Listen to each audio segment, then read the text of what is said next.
మమతా బెనర్జీ ఏమంటుందంటే నేను రాజీనామా చేయనున్న సీఎం సీట్ అని చెప్పంటా ఉంది. ఎందుకు? మీ సొంతమా సీఎం సీట్ అనేది? ప్రజలు ఎవరు ఎన్నుకుంటే వాళ్ళు సీఎం అవుతా ఉంటారు. ఎందుకు నీకు భయం? ఎందుకంటే ఆల్రెడీ బీజేపీ గెలిచిన వెంటనే ఒక అనౌన్స్మెంట్ చేసింది, ఎటువంటి చేంజెస్ చేయకండి, సెక్రటరియట్ నుండి డాక్యుమెంట్స్ అన్ని కూడా అలాగే ఉండాలి, ఆఫీసర్లు కూడా ఉండనివ్వండి, అందరు ఉండనివ్వండి, చెక్ చేసిన తర్వాతకి ఒక్కొక్కరు పని పడతాం అని చెప్పి చెప్పడం జరిగింది. అండ్ సేమ్ టైం మనం చూసినట్టయితే ఈ రోజు ఉదయం నుంచి కామన్ ఏంటంటే కొన్ని వేల మంది ఇల్లీగల్ ఇమిగ్రెంట్స్ ఈ రోజు మనకి పశ్చిమ బెంగాల్ నుండి మనకి ఏంటంటే బంగ్లాదేశ్కి వెళ్ళిపోతా ఉన్నారు. భయం. ఒకసారి గవర్నమెంట్ బీజేపీ గవర్నమెంట్ ఫామ్ అయిందని చెప్పేసి అంటే ఇల్లీగల్ ఇమిగ్రెంట్స్ ఎక్కడ ఉన్నారు, ఇళ్లలో దూరి మరి వెతికి బయట తీసుకొచ్చి కాల్చి పడేస్తారని చెప్పేసి భయం. వీళ్ళ ఓట్లతో కాదు నువ్వు గెలిచింది కాబట్టి, నువ్వు ఓడిపోయిన వెంటనే వీళ్ళందరూ బయటకు పోతారని చెప్పేసి దానికి కారణం ఏంటి? దాని అర్థం ఏంటి?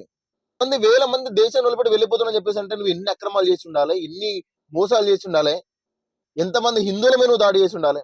నీ పాపం బండింది. ఖచ్చితంగా మమతా బెనర్జీ కనుక తప్పు చేసి ఉంటే ఉరిదీయండి.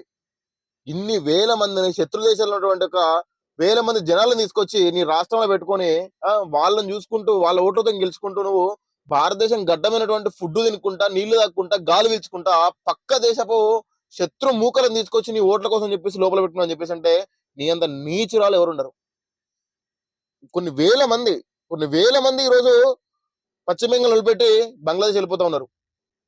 ఫెన్సింగ్ కూడా వేయలేదంట. ఒక రాక్షస పాలన కొనసాగించింది. ఓడిపోయిన వెంటనే భయం పట్టుకున్నట్టు అది రాజీనామా అయ్యానని చెప్పి. నువ్వు రాజీనామా చేస్తే ఎంత, చేయకుండా ఎంత, చేసినా ఓడిపోయినట్టే, చేయకుండా ఓడిపోయినట్టే. ఇంకొక 10 రోజులు అయిందనుకో, ఇవాళ అందరూ వెళ్ళిపోయిన తర్వాత నీకు ఓట్లు నీకు ఒక్కరు ఉండడు. ఏదైతే మీకు సీట్లు వచ్చినా సీట్లు కూడా రావు.